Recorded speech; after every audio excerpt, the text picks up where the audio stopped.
Fraierii ce i-am țăpit ca să fac și eu un ban, zdrențele ce le-am uit acolo în vârf de Maidan, sticlele de băutură care au sfârșit în apă, sau berile sparte după ce le-am dat alpă, pereții pe care am zgălit cu grafit într-una, sau băncile unde mânc semințe în față la fortuna. Absolut toate lucrurile spuse de mine mai sus mă fac să iubesc cartierul mai mult ca pe Isus.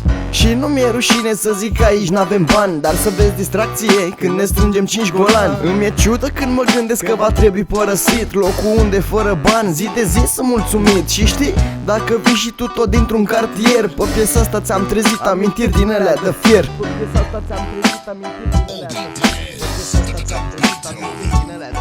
Cartierul e doar unul, trebuie mereu să-l iubim. El ne-a făcut să ajungem cine am ajuns să fim. Din cartier au plecat sute de vise și s-au transformat în sute de cariere de invidiat. Cartierul e doar unul, trebuie mereu să-l iubim. El ne-a făcut să ajungem cine am ajuns să fim. Din cartier au plecat sute de vise și s-au transformat în sute de cariere de invidiat. Cartier am luat prima amendă pe la 14 ani. Tot pe la 14 ani stăteam beat prin baruri cu mulți golani. Țin minte și acum nu aveam bani să plătim biliardul. Ce n-o fi de scapul? Haideți bă să sărim gardul. Tot în cartier am aflat și de muzica rap, și îmi doream, dar n-aveam posibilitatea de cântat. Până într-o zi când am țăpit câțiva fraieri de bani să-mi duc visul la capăt, deja avem 16 ani. Țin minte pe la 14 când mergeam cu sorcova, cu fierul de la ganter în geacă să nu-mi dejacă cumva. Aveam vise după vise, scriam versuri după versuri. Nimeni nu mă credea, dar uite s-a schimbat mersul.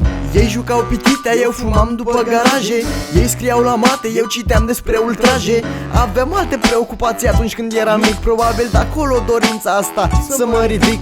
15 nu aveam când îi povesteam lui mama că vreau să ajung mare, vreau să dau peste cap țara. Mi-am jurat prea puternic, eu trebuie să reușesc și nu mă las până vorbele astea nu se adeveresc. Cartierul e doar unul, trebuie mereu să-l iubim. El ne-a făcut să ajungem cine am ajuns să fim. Din cartier au plecat sute de vise și s-au transformat în sute de cariere de invidiat. Cartierul e doar unul, trebuie mereu să-l iubim. El ne-a făcut să ajungem cine am ajuns să fim. Din cartier au plecat sute de vise și s-au transformat în sute de cariere de invidiat.